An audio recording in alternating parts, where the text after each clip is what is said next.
Olá, queridos alunos, queridas alunas, vamos a mais uma aula de História. Vamos falar sobre a Revolução Russa, tá? Como esse conteúdo ele é um pouco extenso, então eu dividi ele em partes. Então agora a gente vai para a primeira parte, tá? Vamos falar um pouquinho sobre os aspectos da Rússia nos dias atuais. Vamos falar também sobre os contrastes, né, sociais que existiam na Rússia antes da Revolução. E vamos falar sobre o Domingo Sangrento, e a Revolução de 1905, tá? Posteriormente a gente entra realmente na Revolução Russa de fato, tá? Então atualmente a Rússia ela tem mais de 17 milhões de quilômetros quadrados, sendo o maior país do mundo, né? A gente sabe disso. Possui 140 milhões de pessoas. Faz fronteira com 16 países e tem 9 fusos horários diferentes, né? Porque como ele é muito extenso, muitos fusos horários, tá? Possui uma grande importância econômica e geopolítica, é membro permanente do Conselho de Segurança da ONU, é o maior produtor de petróleo do mundo e possui um dos maiores orçamentos militares do planeta.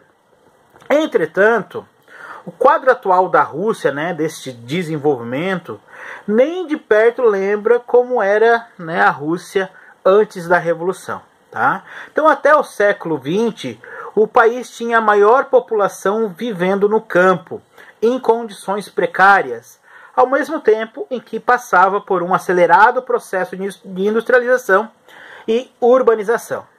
Nesse cenário contraditório, né, onde a grande maioria vivia no campo, mas havia uma industrialização e urbanização, surgiu uma das revoluções mais importantes da história. Ou seja, em 1917, a Rússia deixou de ser uma monarquia absolutista e se tornou o primeiro país socialista do mundo.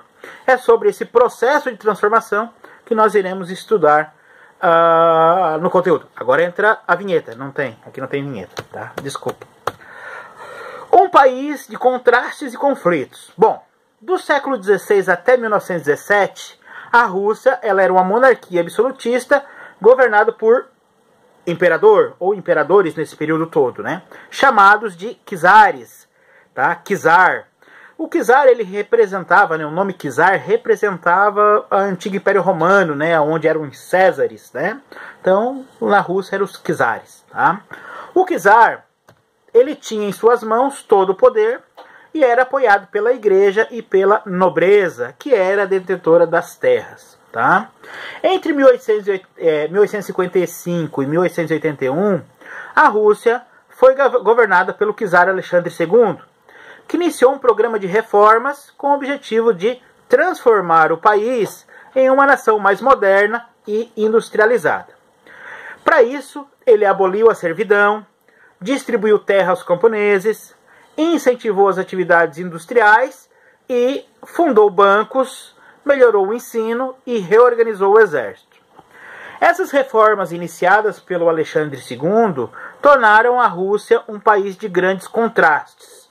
Ou seja, de um lado, a sociedade russa apresentava características que se assemelhavam ao feudalismo, né, que a gente viu lá no 7º ano, com cerca de 80% da sua população vivendo no campo, em condições miseráveis, e do outro lado, né, nós tínhamos reformas modernas, impulsionadas pelo Estado, permitindo que o processo de industrialização avançasse no país com a construção de ferrovias, instalações de indústrias siderúrgicas, crescimento acelerado da indústria têxtil e o incremento da produção do ferro, do carvão e do petróleo.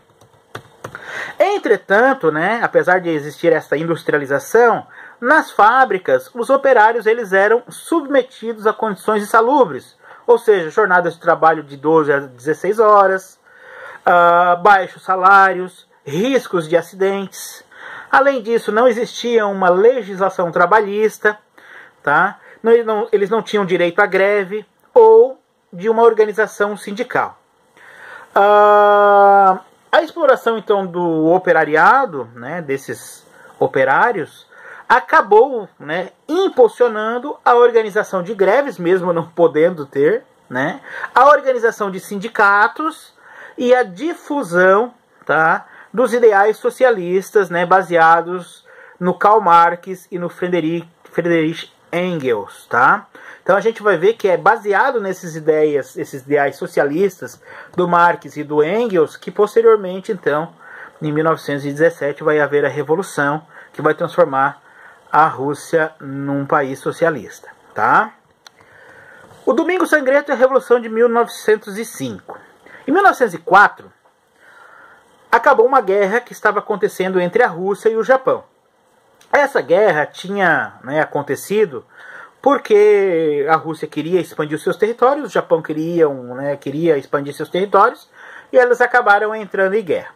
Só que a Rússia acabou sendo derrotada pelos japoneses. A partir daí, o país mergulhou em uma crise financeira, e as tensões sociais acabaram aumentando. Em 1905, em janeiro de 1905, os operários entraram em greve e, juntamente com suas famílias, se dirigiram ao palácio do czar Nicolau II, que era neto do Alexandre II, em São Petersburgo, e levaram um abaixo-assinado, reivindicando então direito à greve, melhores condições de vida e convocação de uma Assembleia Constituinte para fazer uma Constituição para a Rússia. Essa manifestação ela foi reprimida a bala, ou seja, a Guarda Imperial atirou contra os manifestantes e o resultado então foi a morte de centenas de operários. Esse dia então ficou conhecido como Domingo Sangrento. O acontecimento gerou uma onda de protestos e greves por toda a Rússia, que ficou conhecida então como Revolução de 1905. Para pôr fim no movimento, além de reprimi-lo, claro, o czar fez algumas concessões, como a instalação de um parlamento, chamado na época de Duma, e a permissão da existência de partidos políticos que fizessem oposição ao regime monárquico absolutista. Surgiu então o Partido Operário Social Democrata Russo, que existia na época, foi fundado em 1898, mas que funcionava na clandestinidade. Mas a consequência mais importante da Revolução de 1905 foi que ela impulsionou então a formação de organizações com representantes eleitos pelos operários, camponeses e soldados, que passaram a exigir do governo russo melhores condições de serviço. Essas organizações elas ficaram conhecidas como sovietes, e basicamente cada cidade russa tinha os seus sovietes. Por isso que em 1924, quando a Rússia passa a ser, deixa de ser apenas Rússia e passa a ser União Soviética, então é a união dos sovietes, ou seja, dessas organizações que tinham um papel extremamente fundamental na Revolução e que acabaram transformando a Rússia posteriormente em um país socialista.